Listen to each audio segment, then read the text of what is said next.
Hello students, BSc fourth semester में जोधपुर विश्वविद्यालय का जो सिलेबस है उसमें यूनिट सेकंड जो है एसिड और बेस, उसमें एक टॉपिक है हमारे एसिड बेस टाइट्रेशन।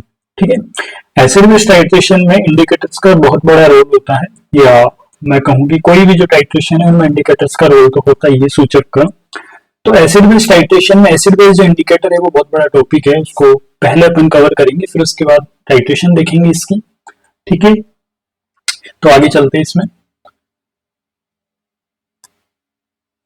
देखो, ये जो टॉपिक है एसिड बेस टाइट्रेशन, या फिर मैं कहूँ एसिड बेस इंडिकेटर्स, इसमें अपन क्या क्या पढ़ने वाले हैं ना, पहले एक बार अपन थोड़ा समराइज करते हैं इसको कि हम कौन कौन सा जो टॉपिक है उसको आगे लेके चलेंगे, जिससे हमें ध्यान रहे कि नेक्स्ट किस टॉपिक पे मूव करेंगे। तो सबसे पहले अपन इसमें देखेंगे इसका इंट्रोडक्शन, है ना। इंट्रोडक्शन अपन देखेंगे यहाँ पे, इंट्रोडक्शन एसिड बेस टाइट्रेशन क्या होती है, और ज्यादातर मुझे लगता है आपको पता भी है कि टाइट्रेशन क्या होती है, एसिड बेस टाइट्रेशन क्या होती है, क्योंकि पिछले जो लेक्चर्स थे कॉम्प्लेक्सोमेट्रिक टाइट्रेशन उसमें मैंने इसको क्लियर किया ही था। फिर उसके बाद अपन देखेंगे इंडिकेटर्स, है ना। इंडिकेटर्स कौन से जो एसिड बेस टाइट्रेशन में यूज आ रहे हैं, acid base indicators, acid base indicators यानी कि अम्ल क्षार सूचक, अम्ल क्षार सूचक, है ना। ये जो इंडिकेटर्स है ना, ठीक है, इंडिकेटर्स का हमें पता है कि इंडिकेटर एंड पॉइंट पे कलर शो करते हैं, तो ये कलर शो क्यों करते हैं और ये कब कलर शो करेंगे, ऐसे जो कुछ क्वेश्चंस है उन क्वेश्चंस का आंसर कुछ थ्योरीज देती है ना। तो एसिड और एसिड बेस इंडिकेटर्स को समझाने के लिए दो थ्योरीज यहाँ पे इंपॉर्टेंट है, एक तो ऑस्टवाल्ड थ्योरी, ठीक है, एक तो अपन ये पढ़ेंगे ऑस्टवाल्ड सिद्धांत, और दूसरा इसमें है क्यूनोनॉइड सिद्धांत, क्यूनोनॉइड थ्योरी।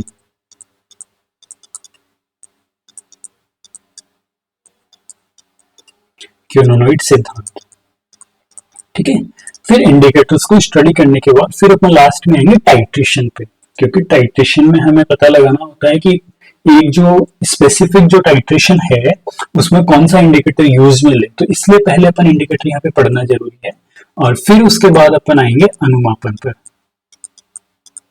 फिर उसके बाद अपन देखेंगे अनुमापन यानी टाइट्रेशंस।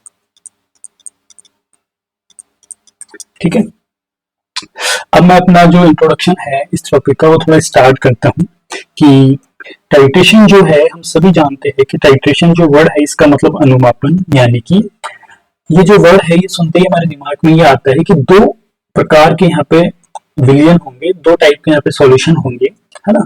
दो टाइप के यहाँ पे सॉल्यूशन होंगे, एक और दो, है ना। इनमें से एक जो होगा वो ज्ञात सांद्रता का होगा, ज्ञात, और दूसरा क्या होगा, अज्ञात, है ना। इनकी कंसंट्रेशन क्या है, सांद्रता क्या है, इसकी ज्ञात है और इसकी अज्ञात, है ना। ये नॉन है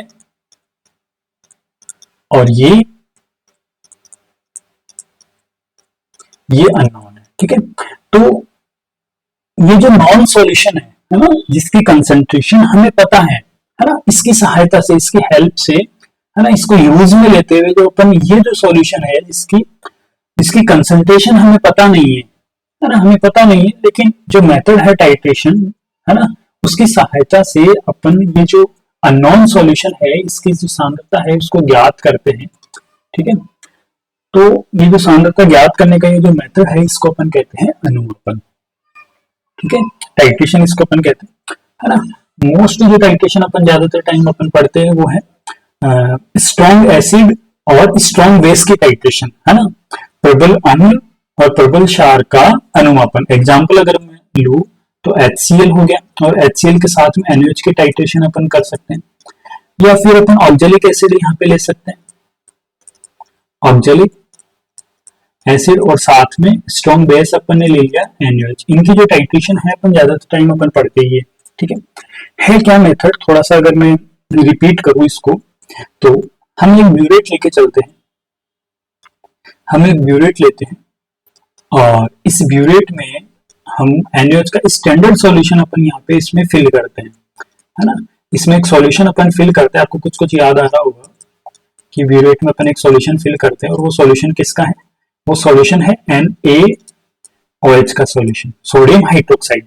और एक कॉनिकल फ्लास्क अपन यहाँ पे लेते हैं, और इस कॉनिकल फ्लास्क में अपन, है ना, पिपेट से एक सॉल्यूशन अपन इसमें फिल करते हैं। वो एसिड का हो सकता है, मैं यहाँ पे ऑक्जेलिक एसिड में यहाँ पे लेके चल रहा हूँ। ऑक्जेलिक एसिड का मैंने एक सॉल्यूशन लिया, ठीक है। अब ये जो ऑक्जेलिक एसिड का यहाँ पे जो सॉल्यूशन है, इस सॉल्यूशन में मैं ऐड करूंगा यहाँ पे इंडिकेटर सूचक में यहाँ पे इसमें ऐड करूंगा। और यहाँ पे अपन कौन सा इंडिकेटर अपन ज्यादातर काम में लेते हैं, वो है फिनोफ्थेलिन इंडिकेटर। कौन सा है, फिनोफ्थेलिन इंडिकेटर। अब देखो, जैसे मैंने ऑक्जेलिक एसिड में इंडिकेटर जब मैंने मिलाया, है ना, ये मेरे पास ऑक्जेलिक एसिड है, और इस ऑक्जेलिक एसिड में मैंने एक इंडिकेटर मिलाया। कौन सा मिलाया, फिनोफ्थेलिन।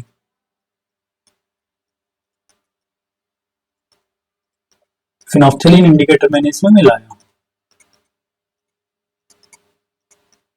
ठीक है। तो मिलाने के बाद ये जो ऑक्जेलिक एसिड और इंडिकेटर का ये जो कंबाइंड ये जो सॉल्यूशन यहाँ पे बनेगा, ये होगा कलरलेस सॉल्यूशन, कलरलेस यानी कि रंगहीन विलयन, यानी कि इसका कोई कलर यहाँ पे नहीं आएगा, ठीक है। ये बात हम अच्छी तरह से जानते हैं कि जब अपन ये जो ब्यूरेट की नॉब है, इसको ओपन करके NaOH का सॉल्यूशन जब अपन इसमें ऐड करेंगे, तो एक टाइम ऐसा आएगा, है ना, NaOH सॉल्यूशन जब मैं इसमें ऐड करता जाऊंगा, तो एक टाइम ऐसा आएगा जब इस कॉनिकल फ्लास्क में उपस्थित जो कंप्लीट जो ऑक्जेलिक एसिड है ना, इसमें जो उपस्थित ऑक्जेलिक एसिड है वो कंप्लीटली NaOH के साथ में रिएक्शन करके न्यूट्रलाइज हो जाएगा। यानी कि इसमें जितना भी ऑक्जेलिक एसिड है वो पूरा क्या होगा, NaOH के साथ रिएक्शन करके उदासीन हो जाएगा, न्यूट्रलाइज हो जाएगा। अब जैसे ही ये न्यूट्रलाइज होगा, उदासीन होगा, उसके बाद अगर मैं एक बूंद भी NaOH अगर इसमें एक्स्ट्रा ऐड करता हूं तो एक्सेस NaOH होगा, ठीक है। और थोड़ा सा भी अगर NaOH इसमें एक्सेस में जाता है तो इसकी जो पीएच है वो सडन इंक्रीज होती है, अचानक से इसकी पीएच क्या हो जाती है, बढ़ जाती है। उस कंडीशन पे जो अंतिम बिंदु होता है, ये जो अंतिम बिंदु है, इस अंतिम बिंदु पर, यानी कि ये जो अनुमापन है, इस अनुमापन के अंतिम बिंदु पर, है ना, इसका जो कलर है वो कैसा हो जाता है, पिंक कलर, गुलाबी कलर। किसका हो जाता है, ये जो कॉनिकल फ्लास्क है, इस कॉनिकल फ्लास्क में ये जो सॉल्यूशन है, जो ऑक्जेलिक एसिड और इंडिकेटर अपन ने लिया था, टाइट्रेशन के एंड पॉइंट पे ये जो कलर है ये कैसा आएगा, पिंक कलर आएगा, ठीक है। यहाँ पे इतना समझ में आया, ठीक है। अब दो चीज मुझे आपको यहाँ पे क्लियर करनी है कि एंड पॉइंट या फिर अंतिम बिंदु जो है वो आप अच्छी तरह से जानते हो, है ना। एंड पॉइंट क्या होता है कि वो पॉइंट जहां पे जो कलर जो चेंज हो जाता है ना, अनुमापन के दौरान, उस बिंदु पर जहां पर कलर चेंज होता है या रंग परिवर्तन होता है ना, या फिर हम ये कहते हैं कि ये जो रिएक्शन है एसिड और बेस की, ये कंप्लीट हो गई है, उस पॉइंट को अपन क्या कहते हैं, उस पॉइंट को अपन कहते हैं एंड पॉइंट या अंतिम बिंदु, है ना, ठीक है। एक दूसरा पॉइंट और होता है इक्विवेलेंस पॉइंट।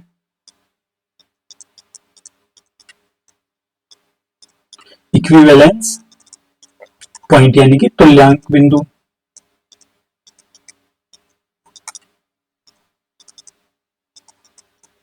तुल्यांक बिंदु क्या होता है, देखो दोनों में बहुत बड़ा फर्क है कि इक्विवेलेंस पॉइंट जो होता है वो थ्योरेटिकल या फिर मैं ये कहूं कि स्टोइकोमेट्रिक एंड पॉइंट होता है ना। सैद्धांतिक जो एंड पॉइंट होता है, सैद्धांतिक जो अंतिम बिंदु होता है, उसको अपन कहते हैं इक्विवेलेंस पॉइंट, है ना।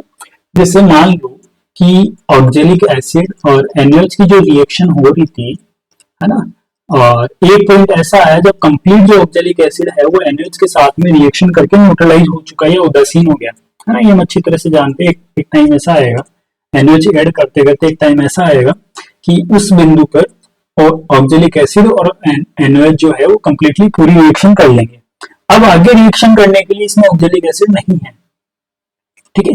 तो जिस बिंदु पर यह अभिक्रिया समाप्त हो जाती है उस बिंदु को अपन कहते हैं इक्विवेलेंस पॉइंट, ठीक है।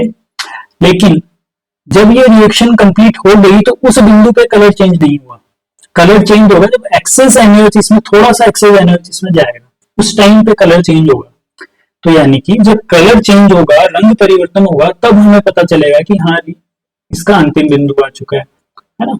या फिर मैं इसको इस तरह से भी कह सकता हूं कि अंतिम बिंदु का जो पता जो हमारी आंखों को चल रहा है ना, इक्विवेलेंस पॉइंट के बाद में चल रहा है। पहले इक्विवेलेंस पॉइंट आ रहा है, पहले तुल्यांक बिंदु आ रहा है और फिर उसके बाद अंतिम बिंदु आ रहा है, ठीक है। दोनों चीजों में अंतर स्पष्ट हो गया आपको। इक्विवेलेंस पॉइंट क्या होता है, जहां पर रिएक्शन कंप्लीट हो जाती है, और एंड पॉइंट क्या होता है, जहां पे कलर चेंज होता है। सीधा से दो लाइन का इसमें डिफरेंस है।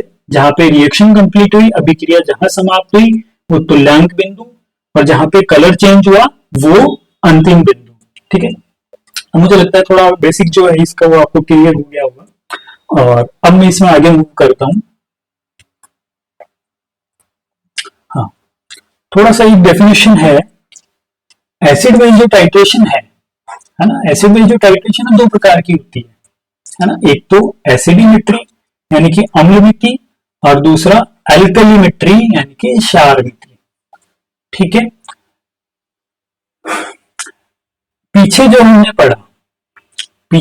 पढ़ा वो एल्कलीमेट्री हम पढ़ रहे थे, है ना। इसमें अपन ने क्या किया, हम किसकी कंसंट्रेशन फाइंड आउट कर रहे थे, हम ऑक्जेलिक एसिड की कंसंट्रेशन फाइंड आउट कर रहे थे। ऑक्जेलिक एसिड की सांद्रता हम ज्ञात करना चाह रहे थे, किसकी सहायता से, NaOH की सहायता से। NaOH क्या है, क्षार, और ये क्या है, अम्ल यानी कि एसिड, है ना, ठीक है। तो ज्ञात, है ना, नॉन बेस की हेल्प से जब अपन अननोन एसिड की कंसंट्रेशन फाइंड आउट करें, है ना, ज्ञात क्षारीय विलयन की सहायता से अज्ञात अम्ल की अगर अपन सांद्रता को अगर अपन ज्ञात करते हैं, तो ये जो मेथड है इसको अपन कहते हैं एल्कलीमेट्री, है ना। वह अनुमापन जिसमें अम्ल की सांद्रता को ज्ञात किया जाता है ना। और किससे ज्ञात किया जाता है, ज्ञात क्षार से, है ना। क्षार जो है, बेस जो है, उसकी कंसंट्रेशन हमें पता है ना, और उसका मानक विलयन अपन यहाँ पे काम में लेते हैं। तो ये जो मेथड होता है इसको अपन क्या कहते हैं, इसको अपन कहते हैं एल्कलीमेट्री। और एसिडिमेट्री में क्या होगा, इसका उल्टा होगा। एसिडिमेट्री में अपन किसकी सांद्रता अपन ज्ञात करेंगे, क्षार की, है ना। बेस की कंसंट्रेशन अपन डिटरमाइन करते हैं यहाँ पे किसकी हेल्प से, अम्ल, एसिड की हेल्प से। एसिड का स्टैंडर्ड सॉल्यूशन हम लेंगे, मानक विलयन लेंगे किसका, एसिड का, ठीक है। हाँ। अब देखो, जैसे मैंने भी बताया आपको, ये ब्यूरेट है और यहाँ पे ये कॉनिकल जो फ्लास्क है वो अपन ने यहाँ पे यूज में लिया।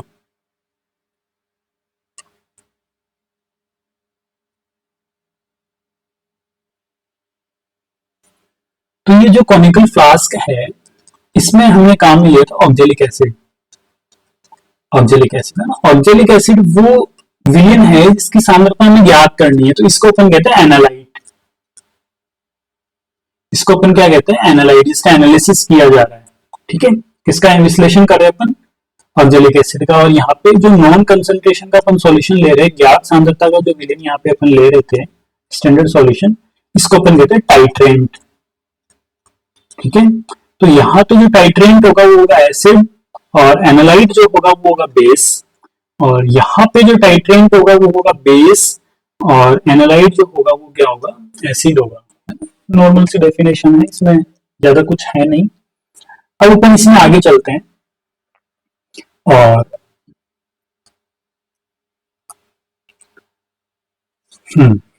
एसिड बेस टाइट्रेशन में जो सबसे ज्यादा इंपॉर्टेंट है वो है इंडिकेटर, है ना।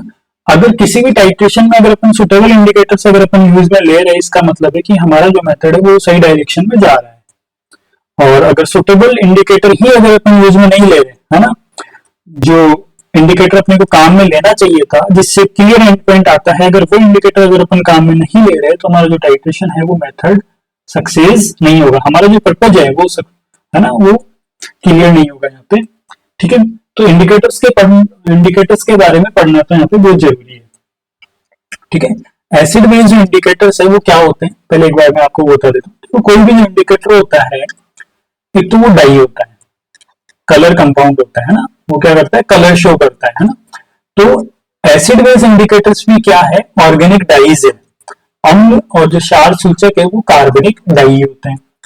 अब अगर अपने से कोई डेफिनेशन अगर पूछे कि इंडिकेटर्स क्या होते हैं या एसिड बेस इंडिकेटर्स क्या होते हैं, तो हम सीधा ये जवाब दे सकते हैं कि इंडिकेटर वो पदार्थ होते हैं जो कि अंतिम बिंदु पे रंग परिवर्तन दर्शाते हैं, है ना, जो एंड पॉइंट पे कलर चेंज शो करते हैं। ठीक है, वो क्या होते हैं, इंडिकेटर। ठीक है, कलर चेंज होगा तभी तो हमें रिएक्शन कंप्लीशन का पता चलेगा कि अभी क्रिया कंप्लीट हुई या नहीं हुई, रिएक्शन कंप्लीट हुई या नहीं हुई। तो कलर चेंज होना तो जरूरी है, और कलर चेंज जो जिसके द्वारा होता है वो होता है सूचक। ठीक है, इंडिकेटर्स वे पदार्थ होते हैं जो अनुमापन के अंतिम बिंदु पे रंग परिवर्तन दर्शाते हैं ना, एंड पॉइंट पे कलर चेंज शो करते हैं। एसिड बेस जो इंडिकेटर्स है नॉर्मली वीक एसिड या फिर वीक बेस होते हैं, दुर्बल अम्ल या दुर्बल क्षार होते हैं। ठीक है, अब कोई भी जो वीक एसिड है या फिर जो वीक बेस है ना, जैसे मान लो कि जैसे एसिड है, ठीक है, अगर ये वीक है और ये डिसोशिएट हो रहा है तो H प्लस और A माइनस के रूप में ये रहेगा। ठीक है, यानी कि ये तो हुआ अनआयनित और ये हुआ आयनित। ये तो क्या हुआ, अनआयनित इसकी फॉर्म है और ये क्या है, अनआयनित। तो अगर कोई भी दुर्बल है तो यहाँ पे इक्विलिब्रियम होगा, साम्य अवस्था में रहेगा, और प्रबल है तो साम्य अवस्था नहीं रहेगी। तो उसमें एक ही फॉर्म रहेगी, या तो आयनित रहेगी, है ना, उसमें सिर्फ एक फॉर्म रहेगी। तो यहाँ पे दुर्बल अम्ल और दुर्बल क्षार के होते हैं, क्योंकि दुर्बल अम्ल और दुर्बल क्षार के बीच में इक्विलिब्रियम पाया जाता है ना, साम्य अवस्था यहाँ पे होती है। और साम्य अवस्था जहां पे होगी वहां पे एक फॉर्म तो अनआयनित, है ना, अनआयनाइज, और दूसरी फॉर्म आयनाइज स्पीसीज वहां पे होगी, आयनित और अनआयनित। ठीक है, तो ये समझ में आया कि एसिड बेस जो इंडिकेटर्स होते हैं वो वीक एसिड और वीक बेस होते हैं, और ये आयनाइज और अनआयनाइज, है ना, आयनित और अनआयनित अवस्था में विशिष्ट रंग प्रदर्शित करते हैं। विशिष्ट का मतलब स्पेसिफिक होता है, उनका विशिष्ट रंग होता है, वही रंग वो प्रदर्शित करेंगे। ऐसा नहीं एक बार ये कलर शो कर रहे दूसरी बार दूसरा कलर शो कर, नहीं, उनका जो वो कलर शो करते हैं हमेशा वही कलर शो करेंगे, इसलिए अपन उसको विशिष्ट कहते हैं, स्पेसिफिक उसको अपन कहते हैं। ठीक है, इंडिकेटर्स जो है वो दो टाइप के हैं, एसिड इंडिकेटर और बेस इंडिकेटर, है ना, एसिड इंडिकेटर और बेस इंडिकेटर। एग्जांपल अगर अपन देखें एसिड इंडिकेटर्स का तो फिनोफ्थेलिन है, और बेस इंडिकेटर का अगर क्षारीय सूचक का अगर अपन एग्जांपल देखें तो मिथाइल ऑरेंज है। समझ में आया? ठीक है, अब अपन कुछ इंडिकेटर्स के एग्जांपल अपन यहाँ पे देखते हैं। देखो कुछ एग्जांपल्स है मेरे पास, जैसे क्रिसोल रेड, है ना, क्रिसोल रेड एक इंडिकेटर है, ब्रोमोफिनॉल ब्लू, मिथाइल ऑरेंज और मिथाइल रेड, ब्रोमोथाइमोल ब्लू और फिनोफ्थेलिन इंडिकेटर्स। ठीक है, ये कुछ 5-6 इंडिकेटर्स के एग्जांपल है। ज्यादातर हमने इनमें से जो सबसे ज्यादा हमने सुना है वो एक तो सुना है हमने फिनोफ्थेलिन के बारे में हम सबसे ज्यादा जानते हैं, लैब में अपन यूज में लेते हैं। इसके अलावा मिथाइल रेड और मिथाइल ऑरेंज भी यूजुअली अपन यूज में लेते हैं, लेकिन कुछ इंडिकेटर्स अपने लिए नए हैं, जैसे क्रिसोल रेड है, ब्रोमोफिनॉल ब्लू है और ब्रोमोथाइमोल ब्लू है। ये जो इंडिकेटर्स अपने लिए नए हैं, पहली बार शायद अपन ने यहाँ पे देखा है।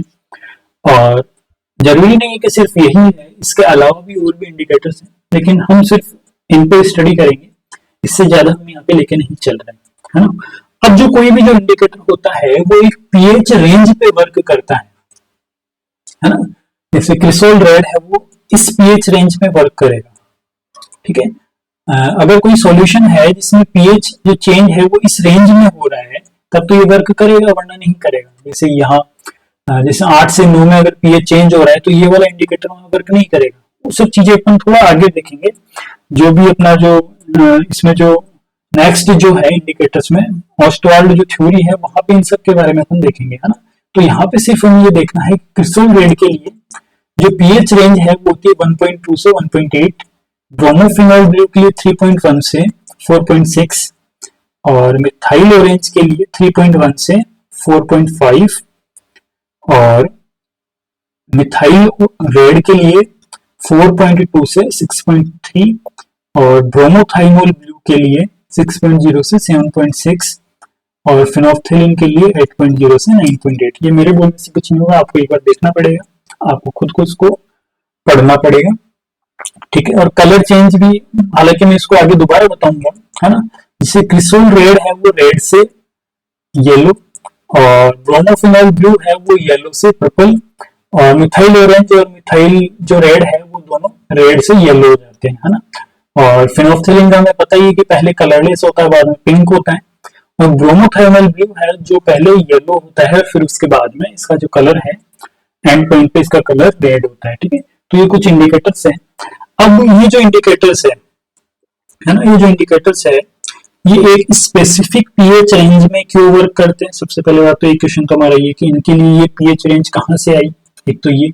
दूसरा कि ये कलर चेंज क्यों शो करते हैं, है ना, इनका एंड पॉइंट पे कलर चेंज क्यों होता है। ये जो दो क्वेश्चन है इनके बारे में अपन देखेंगे नेक्स्ट जो हमारा वीडियो होगा उसमें अपन देखेंगे।